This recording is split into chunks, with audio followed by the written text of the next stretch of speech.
آئی حضرات اب اس کے بعد حامی قرآن و سنت، قاطع شرک و بدعت، خطیب شیریں زباں، محقق زباں، فاضل نوجوان آپ کے سامنے رونق اسٹیج ہونے والے ہیں، جہاں تک ان کے اندر جعفر طیار جیسے انکشاف، حق کی صلاحیت اور ایوان باطل کو مسمار کرنے والے خالد بن ولید جیسا تدبر ہے، وہیں ان کے کلاموں میں اہل حق کے لیے سرمایہ حیات اور پیام زندگی ہے، جن کی خطابت سماعت کرنے کے بعد دل جذب عقیدت سے لبریز، آنکھیں نشے الفت سے مخمور، لب اظہار محبت پر مجبور ہو جاتے ہیں، جن سے میری مراد حضرت علامہ و مولانا مفتی شمس تبریز صاحب قاسمی دامت برکاتہم العالیہ، محتمیم مدرسہ صدائے صفہ للبنات گرلز اکیڈمی آزاد نگر امرپور رنگپورہ ہے۔ میں نہایت ادب و احترام کے ساتھ حضرت سے گزارش کرتا ہوں کہ آپ تشریف لائیں اور اپنے مواعظ حسنہ سے ہم تمام سامعین کو محظوظ فرمائے۔ اس شعر کے ساتھ حسن وادی کی ایسی جھلک چھوڑ جائیے، کہیے سبحان اللہ، حسن وادی کی ایسی جھلک چھوڑ جائیے، احباب کے دلوں میں کھنک چھوڑ جائیے، اور موجے نسیم بن کے گزر کے گلی گلی شاخوں میں زندگی کی لچک چھوڑ جائیے۔ الرحمن الرحیم، الحمد للہ رب العالمین وبک نستعین، والصلاة والسلام علی سید المرسلین محمد وعلی آلہ واصحابہ اجمعین، اما بعد، اعوذ باللہ من الشیطان الرجیم ببرکت بسم اللہ الرحمن الرحیم، یا ایہا الذین آمنوا ادخلوا فی السلم کافہ ولا تتبعوا خطوات الشیطان انہ لکم عدو مبین، وقال النبی صلی اللہ علیہ وسلم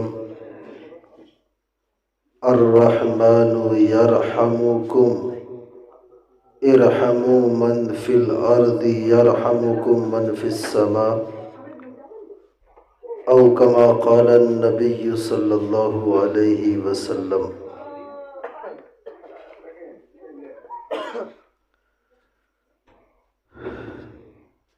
جس وقت سے اس مجلس کا آغاز و شروعات ہوا ہے، مجھے پتہ نہیں کیوں ایسا محسوس ہو رہا ہے کہ ایک ایسا میلاد یا محفل ہے جس میں مقرر لوگ اتنے اونچے بیٹھے ہیں۔ ایک تو ہمارے انصار چاچا کے گھر کی جو کرسی وہ اتنا اونچا ہے، اور اس کرسی کے اوپر چوکی اونچا ہے، اور چوکی کے اوپر پھر ہمارا کرسی اونچا ہے۔ ایسا لگ رہا ہے کہ سب بچے لوگ بیٹھے ہیں، لیکن پتہ جب غور سے دیکھتے ہیں بچے کا ابا بھی بیٹھا ہے، اور بغل میں دیکھنے پتہ چلتا بچوں کا چچا لوگ بھی ہے، دادا لوگ بھی ہیں۔ چلیے، اللہ تعالیٰ آج کی اس محفل کے برکت سے ایک منزل نظر آ رہا ہے، اللہ اس کو دوسری منزل بھی بنا دے۔ نیچے والا آمین، اوپر والا نا، اوپر والا بھی بول دیجئے آمین۔ اور ان دو منزلوں کے مقابلے میں اللہ انصار چاچا اور ان کے بچوں کو اس گھر کی تیاری کی توفیق نصیب فرما دے۔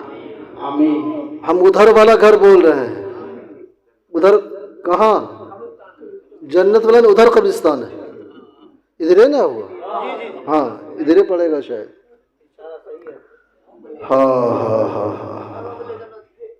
ہاں چلیے نا، جنت بھی ہمارا ہی گھر ہے۔ اے بیٹا، قبرستان والا گھر بھی ہمارا، اور اس کے بعد حشر کا میدان، پھر اس کے بعد دو ٹھکانہ، ایک جنت کا اور دوسرا کہاں جانا چاہتے ہو؟ اے بیٹا بول دو ایک بار، ماشاءاللہ۔ جنت میں کون سا جنت جانا چاہتے ہو؟ جنت جانے کے راستے کتنے ہیں بتاؤ؟ جنت کا دروازہ ہے نا، بھائی کوئی گھر بنتا ہے تو اس گھر میں جانے کے لیے دروازہ ہوتا ہے نا، تو جنت اتنا بڑا باغ، محل، باغیچہ ہے، تو اس میں جانے کے لیے کتنا دروازہ ہے؟ 2۔ کہیں سے کچھ اور آواز آئی؟ 8، ماشاءاللہ، مطلب 8 دروازہ ہے۔ وہ کون شخص تھے جن کو اللہ کے رسول نے اللہ کی طرف سے یہ پیغام دیا تھا کہ میری امت میں سے ایک فرد ایسا ہے جس کو اللہ حکم دے گا تو جس دروازے سے چاہے جنت میں داخل؟ کون صاحب ہے وہ؟ قربان جائیے ہم سب کے آقا شہنشاہ بتا جناب محمد الرسول اللہ صلی اللہ علیہ وسلم کے وہ قریب ترین ساتھی، جس کو دنیا صدیق اکبر کے نام سے جانتی ہے، جس کو دنیا ابو بکر صدیق کے نام سے جانتی ہے، وہ نبی کے ساتھی ہیں زندگی میں، وہ نبی کے ساتھی ہیں غار میں، وہ نبی کے ساتھی ہیں سفر میں، وہ نبی کے ساتھی ہیں حضر میں۔ اللہ نے وہ مقام دیا، فرمایا ابو بکر جنت کے جس دروازے سے داخل ہونا چاہے اللہ کی طرف سے اس کو اجازت ہے۔ اللہ ہم سب کو جنت الفردوس کا اعلیٰ مقام نصیب فرمائے۔ اللہ کے رسول نے فرمایا کہ اے لوگو، جب تم دعا کرو اللہ سے جنت مانگو تو جنت الفردوس مانگا کرو۔ سارے جنتوں میں سب سے اعلیٰ جنت، سب سے اونچا جنت وہ کون سا ہے؟ جنت الفردوس ہے۔ اسی لیے جب ہم اللہ کے سامنے اپنے ہاتھوں کو اٹھایا کریں، جب اللہ ہمیں سجدے کی توفیق دیتا ہے سجدے میں جائیں، جب سجدے سے سر اٹھا کر نمازوں کی تکمیل کریں، اللہ جب بھی ہمیں موقع دے اپنے سامنے ہاتھ اٹھانے کا، کچھ مانگنے کا، تو اللہ سے جنت الفردوس کا مطالبہ کریں۔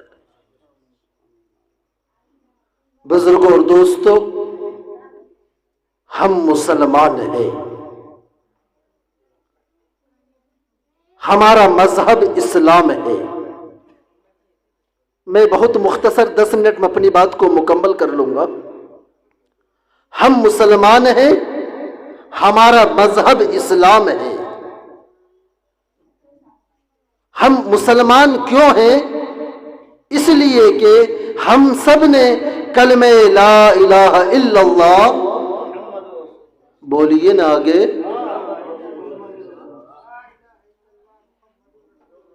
صلی اللہ علیہ وسلم، ہم نے اس کلمے کو پڑھا ہے۔ ہم نے کلمہ دوم اشہد ان لا الہ الا اللہ و اشہد ان محمدن عبدہ و رسولہ، ہم اس کلمے کی گواہی دیتے ہیں۔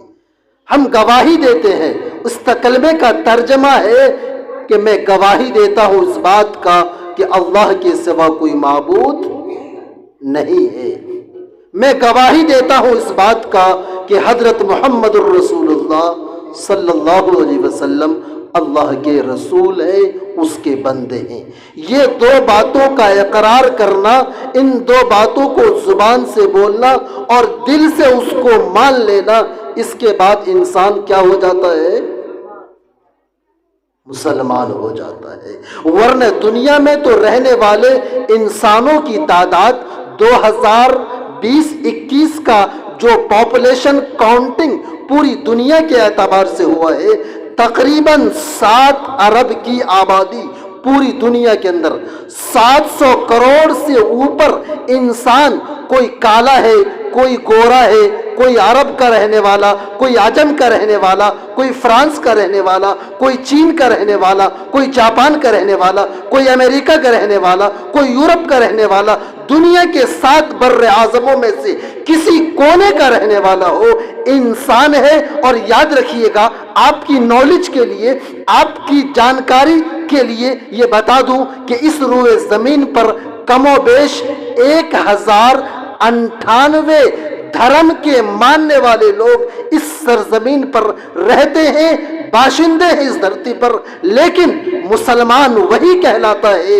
جو اللہ کی وحدانیت کا اقرار کرتا ہے، مسلمان وہی کہلاتا ہے جو محمد الرسول اللہ کو اللہ کا برحق رسول مانتا ہے، مسلمان وہی کہلاتا ہے جو قرآن کو اپنی زندگی کا قانون اور اپنی زندگی کا فارمولہ اور آئیڈیل اور نمونہ سمجھتا ہے، مسلمان وہی کہلاتا ہے جو محمد الرسول اللہ کے سنتوں اور ان کی حکموں کے مطابق اپنا سر جھکا دیتا ہے اور اپنی زندگی کے اندر اس بات کا تہیہ اور ارادہ کرتا ہے کہ جب تک یہ زندگی کی سانسیں باقی رہیں گی محمد الرسول اللہ کے طریقے اور سنتوں پر چلتے رہیں گے۔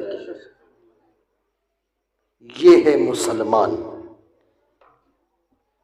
اب ہمیں اپنا محاسبہ کرنا ہے، اپنا حساب کرنا ہے کہ ہم نے جو ان دو کلموں کو پڑھ لینے کے بعد، اللہ اور اس کے رسول کی ذات کا اقرار کر لینے کے بعد، ہمارا حساب، ہماری زندگی کی حالت، ہمارا کنڈیشن، کیریکٹر کے اعتبار سے، کلچر کے اعتبار سے، نیچر کے اعتبار سے، خوبیوں کے اعتبار سے کیا یہ اسلامی ہے؟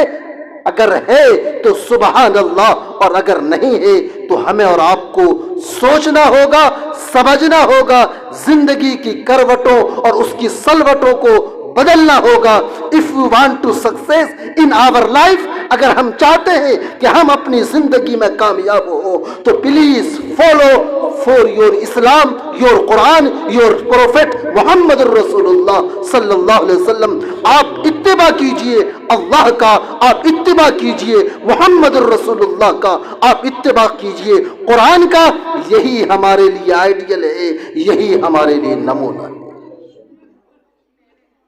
ورنہ مسئلہ تو پھر وہی ہے جو یہ دکھن طرف نظر آ رہا ہے کہ زندگی کسی طریقے سے جائے گا، موت کا وقت گھر میں آئے گا، یہ لمحہ پہلے آنا ہے۔ ہم بہت آسانی سے، ہم میں سے ہی کوئی شمس تبریز ہوتا ہے، کوئی عبدالرشید ہوتا ہے، کوئی فرمان ہوتا ہے، کوئی رحمان ہوتا ہے، کوئی راشد ہوتا ہے، بڑی آسانی سے جملہ آج کل کہہ دیا جاتا ہے کہ بزرگوں اور دوستوں وہ جملہ یہ ہے کہ صاحب کس نے دیکھا ہے موت کے وقت کیا ہوگا، کس نے دیکھا ہے قبر میں کیا ہوگا، کس نے دیکھا ہے پل سے رات ہوگا کہ نہیں ہوگا، کس نے دیکھا ہے حشر کے میدان میں جو ہوگا دیکھا جائے گا۔ یہ الفاظ ہمارے ہوتے ہیں، جو ہوگا دیکھا جائے گا۔ کیا خاک دیکھا جائے گا جس وقت فرشتے ہمارے جسم کے سارے کے سارے اعضاء کو بند کر دیں گے، واٹر پروف کر دیں گے، نہ ناک سے سانس لے سکتے، نہ منہ سے ہوا نکال سکتے، یہاں تک کہ جو نجاست غلیظہ و خفیفہ ہم اپنے جسموں سے نکالتے ہیں، ہم ریح اور ہوا خارج کرتے ہیں، ہمارا پیشاب اور پاخانہ جن راستوں سے نکلتا ہے وہ فرشتے ان راستوں کو بند کر دیں گے۔ مرتے وقت تک قربان جائیے اس کملی والے آقا محمد الرسول اللہ صلی اللہ علیہ وسلم کے اوپر۔ آپ نے فرمایا کہ میری امت کے اوپر جو سب سے سخت مرحلہ اور وقت آتا ہے وہ موت کا وقت ہے، وہ موت کا وقت ہے۔ مثال دیا، فرمایا کہ اگر کوئی کانٹے دار ایسا پیڑ ہو کہ جس کی ساری پتیاں سوکھ چکی ہو اور کانٹے ہی کانٹے ہوں، اور اس کے اوپر بہترین قسم کا بال سے زیادہ باریک سوتی کا کپڑا اور چادر ڈال دیا جائے اور اس کے ایک سرے کو، اس کے ایک کونے کو ہمارے حضرت اقدس مولانا اسرائیل صاحب اگر کھینچنے لگے تو پورا کا پورا سوتی کپڑا اچھے طریقے سے بچ جائے گا، کہیں ایک کونے سے نہیں پھٹے گا، پورا کپڑا صحیح سلامت رہے گا نا صاحب؟ کیا ہوگا؟ وہ سوتی کا پورا کپڑا، اس کا ہر کونا ذرہ ذرہ ٹکڑا ٹکڑا ہو جائے گا۔ بزرگوں اور دوستوں، فرمایا ایک گنہگار بندے کے جسم سے جب روح نکالی جاتی ہے تو جو نوعیت اس کپڑے کی بنتی ہے وہی نوعیت اس مرنے والے فرد اور انسان کی بنتی ہے۔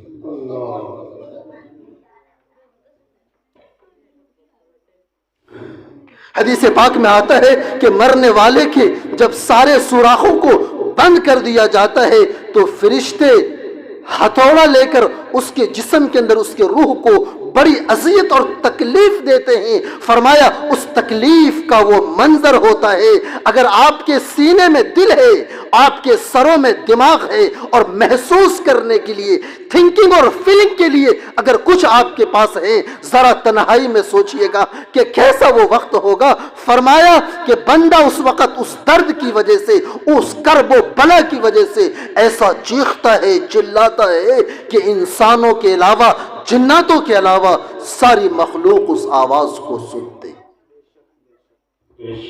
کیا اس وقت بھی ہم کہہ دیں گے کہ جو ہوگا دیکھا جائے گا؟ قبر میں جب پہنچیں گے فرشتے منکر نکیر، ایسے اجنبی چہرے، ایسے خطرناک قسم کے چہرے، فرمایا انسانوں کی تو حالت اور حیثیت اس کو دیکھ کر ہی خراب ہو جائے گی۔ کیا نماز، کیا روزہ، کیا کیا تھا، اس کے جو بھیانک قسم کا چہرہ لے کر سامنے آئے گا گنہگار بندہ کے سامنے، وہ تو اس کو دیکھ کر ہی پانی پانی ہو جائے۔ کیا وہ یہ بول پائیں گے کہ جو ہوگا دیکھا جائے گا؟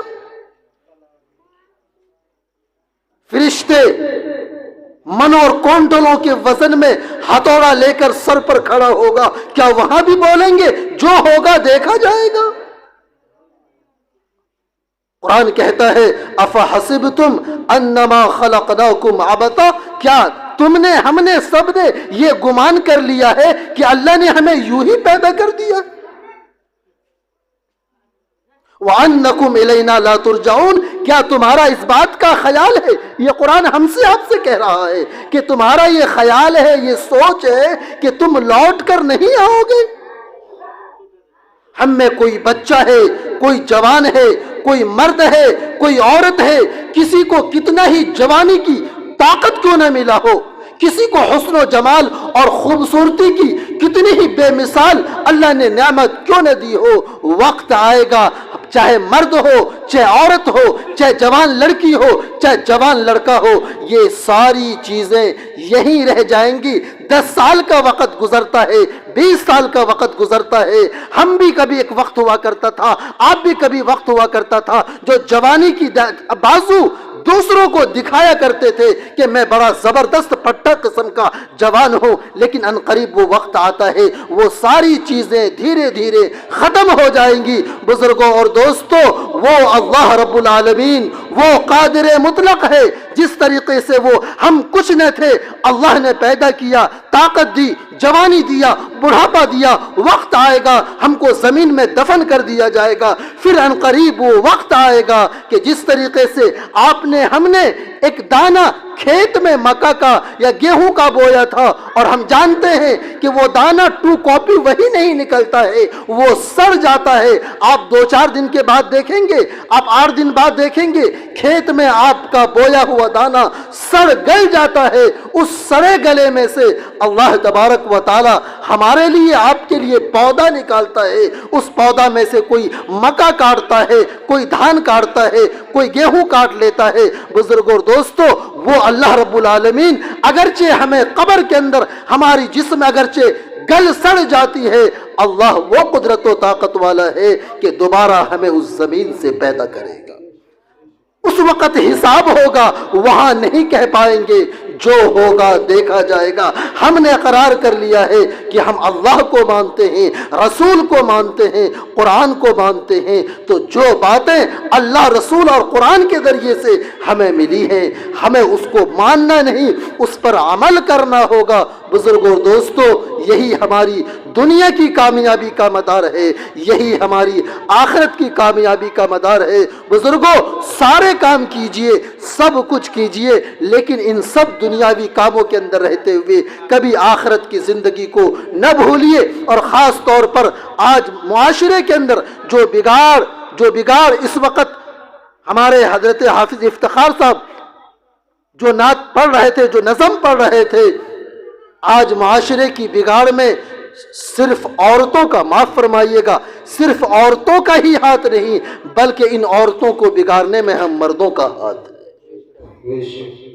ہم اپنے لیے، اپنے گھر کے لیے، اپنی گھر کی مستورات کے لیے بہنوں کے لیے، بیٹیوں کے لیے، ماں کے لیے ان کی زندگی کی ساری ضرورت کو پورا کرتے ہیں، اس کے لیے چاہے کھیتی کرنا پڑے، اس کے لیے چاہے بزنس کرنا پڑے، اس کے لیے چاہے مزدوری کرنا پڑے، اس کے لیے چاہے دلی، بمبئی اور پنجاب جانا پڑے، ہم اپنے بچوں اور اپنی گھر کی عورتوں کے ہر خواہش کو پورا کرنے کے لیے ہم سب کچھ کرتے ہیں۔ کیا ان کی زندگی میں دین آ جائے، ان کے سروں پر جو دوپٹہ اور اوڑھنی ہے وہ مکمل طور پر رہے، وہ اپنے محرم اور غیر محرم کا خیال کر سکے، ان کے جسم پر جو کپڑا ہے وہ کپڑا اسلام کے خلاف نہ ہو، یہ ذمہ داری تو ہم مردوں کی ہے نا۔ یہ سارا معاملہ ہمارے سروں پر ہے۔ ان کے کپڑوں کا آستین آج معاشرے میں دیکھا جاتا ہے۔ اگر ہماری ماں بہنیں سن رہی ہیں، مجھے معاف کریں، عام طور پر ایک فیشن بن گیا ہے کہ ہم ہاف آستین کا کرتا، جمپر، جو بھی بولیں، یہ معاشرے میں عام رواج بنتا جا رہا ہے، جبکہ اسلام عورتوں کو ان کے سر کی پیشانی کے جو بال ہیں، اس بال سے لے کر ان کے پیر کے ناخن تک ہر حصے کو چھپانے کا حکم آپ کا قرآن، آپ کی حدیث، آپ کا اللہ، آپ کا رسول آپ کو دے رہا ہے۔ اگر آپ اور ہم چاہتے ہیں کہ ہماری ماں اور بہنیں فاطمہ کے راستے پر ہوں، عائشہ کے راستے پر ہوں، حضرت خدیجہ کے راستے پر ہوں، حضرت رابعہ بصری کے نقش قدم پر ہوں، تو یاد رکھیے گا ہمیں ان کو اس اسلامی تہذیب میں لانا ہوگا۔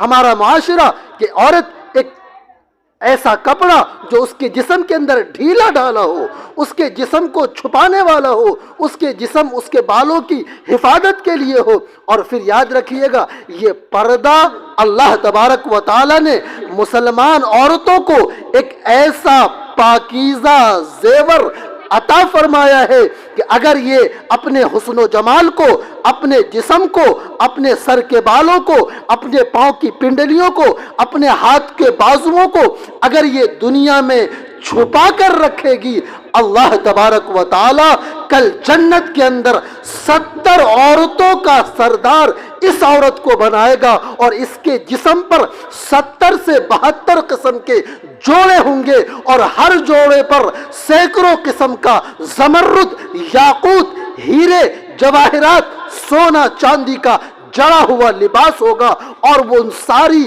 70 عورتوں کے مقابلے میں دنیا کی یہ عورت سب سے زیادہ خوبصورت اور حسین ہوگی، اور اللہ کی نگاہ میں سب سے زیادہ مقرب ہوگی۔ لیکن شرط یہ ہے کہ یہ عورت اپنی عزت، اپنا لاج، اپنی سماج کا جو تاج ان کے سروں پر اللہ اور اس کے رسول نے رکھا ہے وہ اس کو بچا کر لے جائے۔ اور یاد رکھیے گا ہم اور آپ، بڑے افسوس کا مقام ہے، مردوں کو ہفتے میں، مہینے میں، 6 مہینے میں کبھی نہ کبھی اللہ کے گھر جا کر نماز جمعہ کو سجدہ کرنے کا موقع مل جاتا ہے۔ معاشرے کی ہزاروں ہماری ماں اور بہنیں اور عورتیں ایسی ہیں کہ ان کی زندگیاں گزر جاتی ہے، کبھی ان کا پیشانی سجدے میں نہیں جا پاتا ہے۔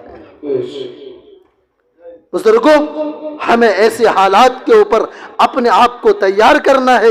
یہ نونہال بچے، ہم ان کے اوپر ہمیں کوشش کرنی ہے، ان کی تعلیم، ان کی تربیت، اور خاص طور پر بنت حوا، یہ جو ہماری قوم کی بیٹیاں ہیں، یہ قوم کی زینت ہیں۔ میں ہر پروگرام، ہر میلاد، ہر جلسے میں اس بات کو کہتا ہوں، اللہ کے واسطے اگر کسی لڑکی نے، کسی عورت نے پڑھا ہے تو ایک جملہ بڑوں کی طرف سے بولا جاتا ہے کہ اگر مرد پڑھا ہے تو فرد پڑھا ہے، اگر عورت نے پڑھ لیا ہے تو خاندان نے پڑھ لیا ہے۔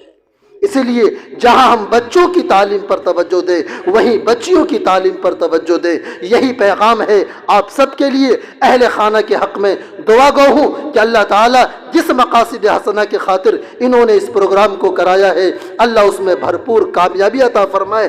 جو مرحومین مرحومات ان کے گھر سے اب تک جا چکے ہیں، آس پاس کے جتنے بھی حاضرین بیٹھے ہیں، سب کے گھروں سے جتنے لوگ جا چکے ہیں، اللہ اس ماہ شعبان المعظم کی برکت سے اللہ سب کی بخشش فرمائے، اللہ سب کو معاف فرمائے، اللہ سب کی قبروں کو نور سے منور فرمائے۔ اللہ تعالی ہم سب کو کہنے سننے سے زیادہ عمل کی توفیق نصیب فرمائے۔ وآخر دعوانا ان الحمدللہ رب العالمین۔ دعا فرما لیجیے۔ بسم اللہ الرحمن الرحیم۔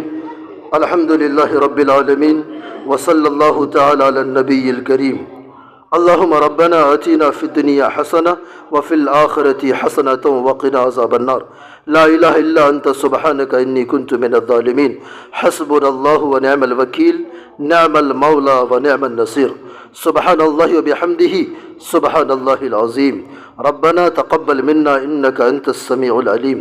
الہ العالمین، آج کی اس محفل کو بہت قبول فرما۔ میرے مولا، جب سے یہ پروگرام شروع ہوا اس وقت سے ہمارے حافظ قرآن اور قاری قرآن حضرات اور ہمارے علماء کرام نے، جتنے بھی یہاں مدعو مہمان ہیں، سب نے جو کچھ بھی تیرے دین، تیرے قرآن اور تیرے اسلام کے نام پر جو کچھ بھی لب کشائی کی ہے، جو بھی واضح و نصیحت کیا ہے، یقیناً بہت سے موقع پر ہم جیسے بے علم نااہل لوگوں سے غلطیاں کوتاہی ہو سکتی ہے۔ ہم تیری ذات اور تیرے سامنے استغفار پڑھتے ہیں، استغفر اللہ ربی من کل ذنب واتوب الیہ۔ یا اللہ، ہم سب کی کوتاہیوں کو معاف فرما۔ جو خیر کی باتیں ہوئی ہیں اللہ، ہم کو سب کو اس پر عمل کی توفیق نصیب فرما، اس سے خیر وجود میں آ جائے اس کا فیصلہ فرما۔ اللہ، ایسی نیک مجلسوں کا شوق اور ذوق ہمارے دلوں میں پیدا فرما۔ میرے مولا، یقیناً ہم جانتے ہیں کہ یہ مجلس یقیناً ہماری نجات کے لیے کافی نہیں ہے، لیکن تیرا قول ہے وَذَكِّرْ فَإِنَّ الذِّكْرَىٰ تَنفَعُ الْمُؤْمِنِينَ۔ اے اللہ، ہم جو کچھ جانتے ہیں ہم تیرے بندوں تک پہنچانے کی کوشش کرتے ہیں۔ اللہ، اپنے فضل و کرم سے ہمارے کہنے کو، سب کے سننے کو اور ہم سب کو عمل کی توفیق نصیب فرما دے۔ الہ العالمین، آج کی اس محفل کی برکت سے تمام دنیا میں جتنے بھی لوگ جا چکے ہیں سب کی بخشش فرما، سب کی نجات کا اس کو ذریعہ فرما۔ جتنے بھی امت مسلمہ کے افراد دنیا سے جا چکے ہیں سب کو قبروں میں اللہ کروٹ کروٹ چین سکون عطا فرما۔ الہ العالمین، ہم سب کی بھی بخشش فرما، ہمارے والدین کی بخشش فرما، ہمارے اہل کنبہ خاندان خیش و اقارب میں سے جو جا چکے ہیں سب کی بخشش فرما۔ اس ماہ پاک کے برکت سے اے اللہ ہم سب کو 5 وقتہ نمازوں کی توفیق عطا فرما۔ جو کچھ اعمال ہم کر پا رہے ہیں اس کو قبول فرما۔ اللہ، اس محفل کی برکت سے پوری دنیا کے اندر امن، چین، سکون، شانتی کا ماحول قائم اور دائم فرما۔ الہ العالمین، خاص طور پر جن ملکوں کے اندر حالات خراب ہیں حالات کو درست فرما، نسل انسانی کی حفاظت فرما اور ان کو اسلام پر گامزن فرما۔ الہ العالمین، مدارس و مساجد اور خانقاہوں کی حفاظت فرما، دینی درسگاہوں کی حفاظت فرما، ہمارے علماء کی حفاظت فرما، دعوت و تبلیغ کی محنت کرنے والوں کو قبول فرما اور ان کی بھی حفاظت فرما، تمام دینی مراکز کی حفاظت فرما۔ ہم سب کو ایمان کی اہمیت کو سمجھنے کی اور اس پر محنت کرنے کی توفیق نصیب فرما۔ الہ العالمین، جب تک ہماری زندگی باقی ہو ایمان و عمل پر باقی فرما، آخری وقت آ جائے تو خاتمہ بالخیر فرما۔ الہ العالمین، آج کی اس اہل خانہ نے جو بھی مقاصد کے تحت اور خاص اپنے مرحومہ والدہ اور ایک چھوٹی سی معصوم بچی کی نسبت پر آج کی یہ محفل کو منعقد کیا ہے، اے اللہ، یقیناً وہ بچی معصوم تھی، بے گناہ تھی، یقیناً وہ اہل خانہ کے لیے خزانے کے طور پر تیرے گھر میں جمع ہے۔ اللہ، اہل خانہ کو اس کا نعم البدل عطا فرما، اس کا بہترین بدلہ نصیب فرما۔ الہ العالمین، ہمیں علماء سے پوچھ کر ایسے مجالسوں کو قائم کرنے کی توفیق عطا فرما اور جو کچھ دین ہو اسی پر چلنے کی اور بے دینی کے ماحول سے بچنے کی ہم سب کو توفیق عطا فرما۔ اللہ، ہمیں علماء کی محبت ہمارے دلوں میں پیدا فرما، مدارس کی محبت پیدا فرما۔ ہمارے علاقے میں جو نئے مدرسے کا قیام عمل میں آیا ہے اللہ، اس کا تعمیری کام چل رہا ہے، ہم سب کو اس کے لیے دعا کرنے کی توفیق عطا فرما اور ہر طرح سے اس میں امداد کے اندر حصہ لینے کی توفیق نصیب فرما۔